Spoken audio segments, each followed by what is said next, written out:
You, you're a man of, you're an eclectic man. I know you. And you've written 2 books, and you're also involved in the literary scene through the Bagel Bards, through our association. And our latest project now is the Madness at the Grolier, reading that's going to be opening up the new Block 11 and the new Grolier Poetry Room at Block 11 right here in Bow Street in Union Square, November 6th at 3:30 p.m.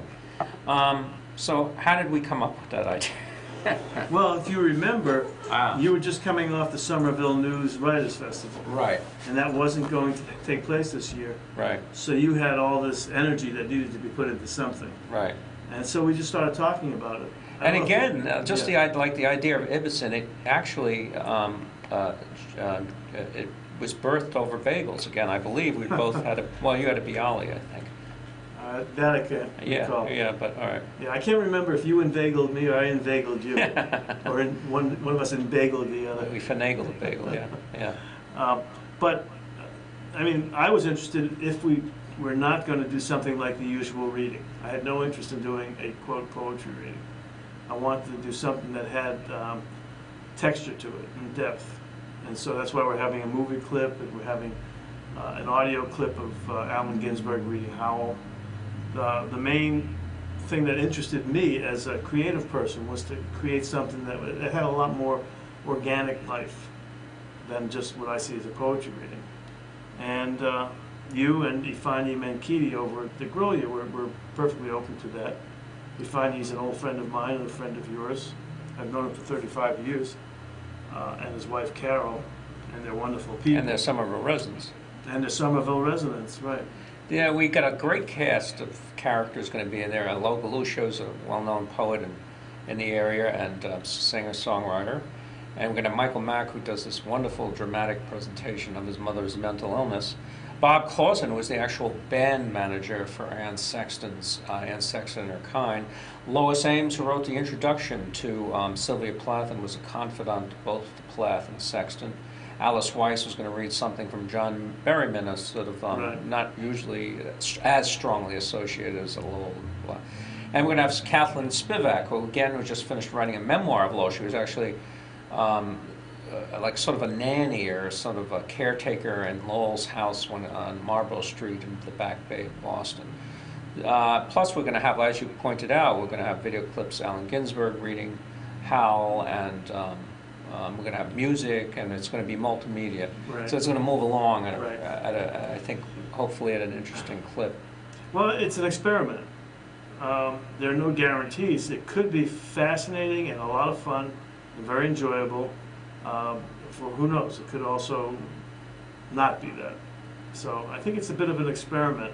I do think there's nothing to lose other than the donation that we're asking people to make, and the money's going to Everything support goes the to Grolier, yeah. Right. The Mankidis took on the Grolier as and in some ways just sort of like a personal charity. The bookstore, which has been around since 1923, basically was for sale, and Lois Solano couldn't find anybody to buy it, and probably would have had Louisa Solano, yeah. Louisa, right, sorry, and would have had to have just closed it down. So Ifeanyi, being incredible spirit and willing to put money where his heart is, bought the Grolier Bookshop, and slowly has been trying to turn it into something that's, even though it's a nonprofit, it doesn't necessarily have to drain as much money as it does. So we're trying to find ways to make it more profitable and more successful. And so you and I had the idea for this event, and then we talked to Ifeanyi, and he was all aboard. Very Yep. good. Yep, that's Yep. true. Now, Paul, if that isn't enough, you being creative director, being a literary activist, and all that good stuff, you're a novelist. You've written, or so it seems, which was sort of a, how would you describe it? It's very unconventional. Well, on the advertising placard that I have on the side of my card, I use a quote that one of the reviewers used, which was a rollicking spiritual page turner. Mm-hmm. This is available on Amazon, as is How to Train a Rock, and it's really a story of one man's spiritual journey. a man that's going through a crisis, sort of a dark night of his soul. And he's somebody who's been trying to put his life back together again. And he's somebody that's already been extensively on a spiritual odyssey in his own life. And all this last, bit of the journey takes him to, great realizations. He develops, I don't know, he has a spiritual guru come into it, Indian named Bapu Charya. Mm-hmm. And oops, you That's see the right. Bapu Charya's name, that's what happens. That's Things right, start to right, yeah, yeah. fall Go apart. ahead. So it's basically a spiritual odyssey, but it reads very quickly and it's a lot of fun. Yeah, it's you definitely have a sense of humor. Sort of like a Eastern religion Borscht Belt type of mix, don't you think? Well, Manson Solomon, another Yeah. bagel bard, a friend of ours, he talked about, who did he talk about? He talked about, who wrote Herzog? Oh God. Saul Bellow. Saul Bellow, yeah. Yes, he kind of likened the humor to Saul Bellow. Mhm. So Yeah, I sort of appreciated that. cerebral humor or Jewish Yes, inflected. yes. Exactly. Both of us Exactly. being Jews, right? I want to just say again that if you're interested in getting the links, you can get a download link. I don't want to have this thing slowed down in its distribution by anybody having to pay for it. So if you want to download it to show to your school or to your own child, just get in touch with me at Paul Stephen Stone, and that's Stephen with a V, at gmail.com. And I'll be happy to send you a link and also the file. Do you have a for the website, poster. Paul? I do. What's that? PaulStephenStone.com. There's nothing on this, on that. But then you have a about this. blog where you. Right, or so it seems, stone.blogspot.com. Okay. If you just put quotes around Paul Stephen Stone, you should have access to a lot of this. I used to have this on my blog, but it started to play up every time you came to read something, and I had to take it off. Oh, I see. Okay. And what else was I going to say? I was going to say that why don't you read a selection from one of your books? The other one, by the way, also for many years, Paul, for 10 years, I think, you were a journalist out in the North For Shore. 25 years, I wrote a column called 25 years, wow. Yes, A Stone's Throw. And I'm going to read the frontispiece Column for what? For who? for a group of newspapers called the Mariner Group. And then they were sold, and I started. There were 6 embodiments or iterations or incarnations of my column, and the last 2 were in magazines called Points South and Point South. And I'm going to read you the frontispiece, I guess it's called, which I've never read to anybody before, but this is how I've been trying to sell the book. Buy this book and save hundreds of dollars. That's the headline in bold. And it starts off and says, I lied. You won't save a penny buying this book.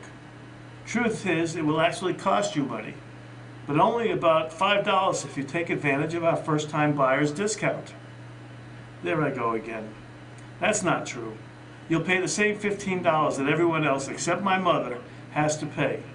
And Mom's only saving a couple of bucks at that. I didn't mean to lie. Something just came over me. The problem is most of my professional life has been spent writing advertisements. So when I began to worry that intelligent readers like you might not purchase this incredible collection of my best A Stone's Throw columns, some of them hilarious, all of them shockingly inventive, I knew exactly what to do, and I did it. But don't let that stop you from buying How to Train a Rock, because somewhere inside you'll find the mystery word which could win you an incredible 2-week stay at a fabulous oceanside condominium in Cancun, Mexico. Or, sorry, I did it again, didn't I? There's no mystery word hidden inside, no luxury vacation to win. It's just another cheap trick on my part, and I'm not proud of myself for pulling it. Let's be honest, you won't save any money if you buy this book, nor will you win a prize, improve your social standing, lengthen your sexual organs, or enjoy the benefits of space-age technology.